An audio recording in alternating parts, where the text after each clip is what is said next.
Bienvenidos al punto con el exgobernador de Antioquia, exalcalde de Medellín, candidato presidencial, va punteando en las encuestas, Sergio Fajardo. Vamos a conversar con muchos candidatos. Hoy iniciamos este ciclo con quien va adelante en las encuestas. Doctor Fajardo, bienvenido. Mucho gusto, Juan. Gracias. Un gusto estar acá contigo y, bueno, felicitaciones por el nuevo trabajo, bienvenido. Cargo. Un gusto. Muchas gracias. Cuando estábamos preparando la entrevista y estábamos preparando nuestra base de datos, pregunté, bueno, ¿y dónde vive Sergio Fajardo? Porque todos los demás sabemos dónde están, la dirección, en Bogotá. ¿Dónde vive Sergio Fajardo? ¿Dónde está viviendo? Yo vivo en Colombia, y físicamente recorriendo el país. Puede ser una semana que yo duerma en 4 ciudades diferentes, en algunas partes duermo en la casa de una persona amiga, en un hotel, por todo Colombia. Ahora, mi casa formalmente pues está en Medellín y yo trato de estar el fin de semana en la casa, pensar, respirar, tema familiar. De los candidatos presidenciales, los que van adelante en las encuestas, el único que no tiene residencia en Bogotá es Sergio Fajardo. Soy yo, sí. Yo viví en Bogotá 25 años. Estudiante aquí de Universidad de los Andes. Estudiar matemáticas en los Andes y una buena parte de mi vida fue y ocurrió acá en Bogotá. Terminé mi carrera, hice la maestría, después me fui a hacer un doctorado, volví a Bogotá como profesor en la Universidad de los Andes y yo salí de la Universidad de los Andes formalmente a Medellín a encontrarme con un grupo de personas y cambié de vida en el sentido de pasé de profesor de matemáticas a político en acción desde hace 18 años. ¿Y tomó la decisión de vida de hacer política? Tomé esa decisión de vida. Ahora, yo sigo siendo un profesor y si volviera a nacer, volvería a ser profesor y de matemáticas y de un científico. Pero hace 18 años, en este noviembre, 5 de noviembre, tomamos la decisión de participar en política. Nos cansamos de estar diciendo, hay que hacer esto. Usted cuando dice hay que, ¿a quién le está diciendo que lo haga? Los políticos. Decidimos, vamos a participar, vamos a construir un movimiento cívico independiente, vamos a participar en elecciones, vamos a ganarnos esas elecciones, vamos a llegar al poder y vamos a transformar la sociedad y aquí vamos, Juan. Le escuché decir una vez, yo no he pagado por un voto, no he comprado un voto, no he pagado ni entregado dádiva por un voto, nunca. Sí, y así será. No hemos pagado un peso por un voto. No hemos entregado ni un puesto ni un contrato, nosotros nunca hicimos una coalición y hemos gobernado de una manera diferente. ¿Y esta coalición, esta con Claudia López, con Jorge Enrique Robledo, cómo se plantea? Cuando dije coalición, dije con el sentido del consejo, en el sentido político, que se juntan y a usted le toca esto y tenemos un contralor para que sea parte del grupo. Esta alianza que estamos construyendo con Claudia López y con Jorge Robledo, Partido Verde y el Polo Democrático, tiene una base inicial que es la lucha contra la corrupción y el clientelismo. Mi convicción profunda es que el tema central de la lucha contra la corrupción tiene que ver con la política, cómo se llega al poder. Eso es lo que determina qué es lo que va a pasar después y cómo se va a gobernar dependiendo de cómo se llegó. Un voto comprado es un robo asegurado, de eso no tengo la menor duda. Ya hemos visto muchos ejemplos dentro de todo eso. Con este grupo tenemos una coincidencia inicial y es esa lucha contra la corrupción y el clientelismo, la forma de la política es fundamental. Y tenemos, perdón Juan, tenemos que construir una propuesta para decirle al país, esto es lo que nosotros compartimos. Somos diferentes en muchos sentidos, tenemos discrepancias y eso las tenemos que resolver antes de tener la alianza consolidada alrededor de una propuesta y unos mecanismos para seleccionar candidatos y allá estamos, hacia eso estamos trabajando. ¿Cómo van a elegir el candidato? Todavía no sabemos, Juan, y estamos en medio de mucha incertidumbre. Hay una incertidumbre política en este momento. En el Congreso está en trámite una reforma política. Se pueden hacer listas para el Congreso por coaliciones, por los partidos minoritarios, cómo podemos participar nosotros. Todo eso está en el aire. Fíjense que hago un pequeño recuento. El proceso de paz en principio se firmaba el 23 de marzo del año pasado. Ha pasado todo lo que ha pasado, pues ya lo sabemos de memoria. Y estamos esperando una reforma política asociada con lo que pasó en el proceso de paz. Nosotros no sabemos qué reglas nos aplican y qué no nos aplican. Estamos consiguiendo firmas y hemos querido siempre formalizar nuestro movimiento con personería jurídica, pero no sabemos. Entonces, estamos consiguiendo las firmas, nosotros vamos muy bien en esa recolección, es un hecho físico de contacto, de trabajo por todo el país, y ahí vamos. Tenemos que discutir con ellos cómo se escoge el candidato, eso es parte de una discusión, todavía nos falta. ¿hacia qué se inclina más? ¿Encuesta, consulta física? Muy temprano para saber. Sí, muy querido Juan y toda la pregunta, pero yo trato de ser muy juicioso. Bueno, no insisto más en ese lado, entonces más bien cuénteme. Pasemos a otro tema. ¿Sí? Más bien cuénteme entonces, en ese proceso, ¿qué está viendo en la calle Sergio Fajardo? ¿Qué está pasando? ¿Qué está pasando con los colombianos? ¿Qué país quiere gobernar? ¿Qué está en el sentimiento cuando usted va a pedirle la firma a la gente? ¿Qué le dicen? ¿Qué le piden? ¿Qué aspiran recibir los colombianos ya en el manejo del país? Voy a arrancar diciendo esto. La calle ha sido el escenario político nuestro por excelencia. Hace 18 años empezamos caminando y después de 18 años ya vamos a adquirir la mayoría de edad en términos políticos. Larga caminata. Larga caminata. Yo nunca me imaginé que iba a estar en estas condiciones. La calle es una componente central de nuestro trabajo. Yo he estado en este proceso de recolección de firmas en Buenaventura, en Cali, en Barranquilla, Santa Marta, Cartagena, San Andrés, Providencia, Medellín, en Bogotá en diferentes lugares, Ibagué, Santander de Quilichao, Popayán, Bucaramanga, Arauca, Cúcuta, Pamplona, Chinácota, en fin, hemos por muchas partes y oyendo en la calle, físicamente en la calle con personas de manera aleatoria, hablando. 4 cosas de Colombia y no son amables las cosas que yo voy a decir porque estamos en una situación, empiezo por el final, lo que vemos hoy es una desconfianza profunda acerca de la institucionalidad en Colombia. Eso es costosísimo para nosotros como país y una desesperanza grande. ¿Es generalizada o desconfían del gobierno o de los partidos o de todo, del Congreso, en de este los jueces? Momento de todo, de todo. Desafortunado. Esto no es agradable para decirlo y eso no es lo que yo quisiera, pero ese es un reto político, tendrá que ver. Pero Colombia está indignada con la corrupción. Es un tema nacional donde se está hablando de la misma forma. Yo he estado en Buenaventura, en Providencia estuve en un foro por la educación y en Cúcuta para ponernos y en todos le hablan de la corrupción. Todos de lo mismo y en los mismos términos, con los diferentes acentos, que es una de las cosas bonitas de Colombia. Nosotros tenemos diferentes acentos en todos los espacios. 2, Colombia está polarizada, de eso no tengamos la menor duda.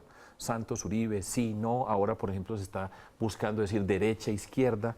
Las redes sociales son una expresión de la manera como se está tratando, la incapacidad de ser diferente sin ser enemigos. Aquí es diferente, inmediatamente agresión, ningún respeto por los argumentos, por la verdad en ese sentido. Colombia está fragmentada, hay un malestar grande desde nuestras regiones con el poder central. Colombia está desconectada en este momento. Yo camino por todas las regiones, vengo regionalmente y hay una desconexión muy grande con el poder. Bogotá no interpreta Colombia. El poder en Bogotá no está interpretando al país. Porque Bogotá es otra cosa. Bogotá es la ciudad de todos nosotros. Digo, Bogotá en el sentido institucional. No el poder central y hay de una Bogotá. reacción y malestar con ese poder central. Y en cuarto lugar, hay un agotamiento de los mismos con las mismas en términos de la política. De eso yo no tengo la menor duda. Esas son 4 condiciones que usted ve en Colombia en diferentes formas. Y Sergio Fajardo, ¿cómo puede superar esas 4 condiciones? Cuando usted dice, yo quiero ser presidente de la República, encuentra esas 4 condiciones, ¿cómo lo hace? El sentido de nuestro trabajo, y es parte de lo que venimos construyendo, es primero, nosotros en Colombia le tenemos que apostar a la reconciliación. Y esa reconciliación pasa. Doy los 3 titulares a ver cuántos podemos avanzar. El tema de los acuerdos de paz. Segundo, nosotros somos una sociedad donde hemos tenido como protagonistas guerrilleros, paramilitares, narcotraficantes, ilegales y corruptos, siempre. Todos los que estamos en todas las generaciones. Y eso tiene una implicación muy profunda para la cultura de nuestro país. Y nosotros tenemos que hacer un proceso profundo de cultura ciudadana para la convivencia y para la legalidad. Significa revisar esas raíces, hablar de valores, qué pasa desde la familia, las comunidades, la educación, como proyecto de país. Y en tercer lugar, dentro de esa reconciliación, que no pueden venir más violencia. Nosotros tenemos que pasar unas violencias y no podemos abrir otras. Tiene que ver con la seguridad ciudadana. Hay que entender esa seguridad ciudadana, atenderla para que no empiecen otras formas de la violencia en nuestro país. Eso es para la reconciliación. Me faltan 2, pero... Le pregunto sobre eso, acuerdos de paz que me lo mencionó de primero. ¿Cuál es la postura de Sergio Fajardo frente a los acuerdos de paz? Y se lo pongo en los extremos. Hay unos que dicen vamos a hacer trizas los acuerdos y otros dicen no se le puede tocar una sílaba a los acuerdos de paz. Sí. ¿Qué dice Sergio Fajardo? Lo primero, por convicción yo creo en los acuerdos de paz y voté por el sí. Porque lo creo. ¿Por qué por convicción? Porque yo creo que la forma como se tramitan los conflictos es el tipo de sociedad que construimos. Ya habíamos avanzado sensiblemente en la lucha contra los grupos guerrilleros y yo creo que era un momento para el diálogo como solución al problema. Segundo, porque yo creo que cada pedazo de violencia que le quitemos nosotros a Colombia, vamos mejorando. Todo esto es dificilísimo, pero esa es la convicción. Y tercero, por la experiencia. ¿Por qué experiencia? A mí me tocó como alcalde de Medellín, estoy hablando del 1 de enero del 2004, recibir un proceso de negociación del gobierno del presidente Álvaro Uribe en su momento, con los autodefensas y paramilitares, desmovilizados. Yo no estaba de acuerdo con ese proceso, pero una vez que ganamos dijimos, vamos a trabajar para hacer una reinserción. En Medellín, conmigo como alcalde, nosotros como grupo, nos tocó recibir 4.500 desmovilizados de las autodefensas. Hicimos un proceso de reinserción, trabajamos con el gobierno nacional, trabajamos bien, con Luis Carlos Restrepo, aquí, una persona que yo respeto, que me duele mucho las circunstancias que vive. Hicimos un proceso y demostramos que se puede avanzar. Difícil, dificilísimo, complicadísimo, todo esto es complicado. Hicimos también un proceso dentro de toda esa construcción de la paz, de ir avanzando, evitar que los que están a punto de entrar, porque uno saca personas, pero hay unos que pueden inmediatamente reemplazar los que no entren, y avanzamos sensiblemente. Entonces nosotros hemos construido, yo creo que eso se puede hacer en Colombia. Ahora, tengo una cantidad de observaciones acerca del proceso actual. Le pregunto por un tema muy conflictivo en torno al proceso actual, cultivos ilícitos, narcotráfico y la relación con Estados Unidos. Bueno, está brava, pues, pero es una mezcla. Pero déjeme, yo llego a un punto, a Tumaco, para poner como ejemplo. Perfecto. Yo no puedo creer que el Tumaco esté pasando lo que esté pasando. O sea, puede pasar, pero no, a mí me preocupa sensiblemente que todo esto que era previsible, porque esto no fue intempestivo, que de repente, conociendo el proceso, sabiendo lo que ha pasado con todo el tiempo, me preocupa que estemos en esa situación. Eso no quiere decir que no sea difícil, pero se tendría que haber anticipado muchas de estas cosas. No puede ser, por fortuna está, pero que tuvo que irse el vicepresidente de Colombia para estar allá, ya tendría que haber habido un gerente trabajando todos los temas de una reinserción. Seguro que hubiera habido dificultades, pero esto no se ha manejado bien. Yo creo que nosotros tenemos que luchar contra el narcotráfico. Yo he dicho, yo creo que la solución al problema es la legalización de las drogas y entender esto como un tema de salud pública, de eso yo no tengo la menor duda, pero a nosotros no nos tocó, a nosotros nos toca luchar contra el narcotráfico por lo que significa para nuestro país, la violencia que significa, la destrucción que significa, tenemos que enfrentarlo, en la seguridad ciudadana está el microtráfico asociado con unas cadenas, nosotros tenemos que enfrentarlo. De eso yo no tengo la menor duda. Yo no creo en la fumigación, en la aspersión, yo creo que este proceso se tiene que hacer bien diseñado, no está funcionando bien. Y yo quisiera que funcionara bien. El objetivo mío no es destruir. El hecho de nosotros es que esto vaya funcionando bien, con las dificultades que tiene, pero avancemos para que estemos mejor y para que cuando llegue a la presidencia pues podamos seguir avanzando. Pero hay que ponerle mucha atención porque no está funcionando bien. Esto de Tumaco es una expresión que tiene que ver con algo que no funciona y si no le ponemos atención rápido se nos va a derrumbar por otro lado distinto a las discusiones políticas. Y dicen que ya hay muchos Tumacos, ¿no? Ya hay muchas zonas donde no está funcionando la estrategia integral, donde no hay gerencia, donde no hay torre de control. Exactamente, y eso no puede pasar, y hay que señalarlo y hay que decirlo, y es peligrosísimo. Me faltó los Estados Unidos. Nosotros tenemos que enfrentar el narcotráfico por nosotros, repito, por lo que significa para nosotros como sociedad.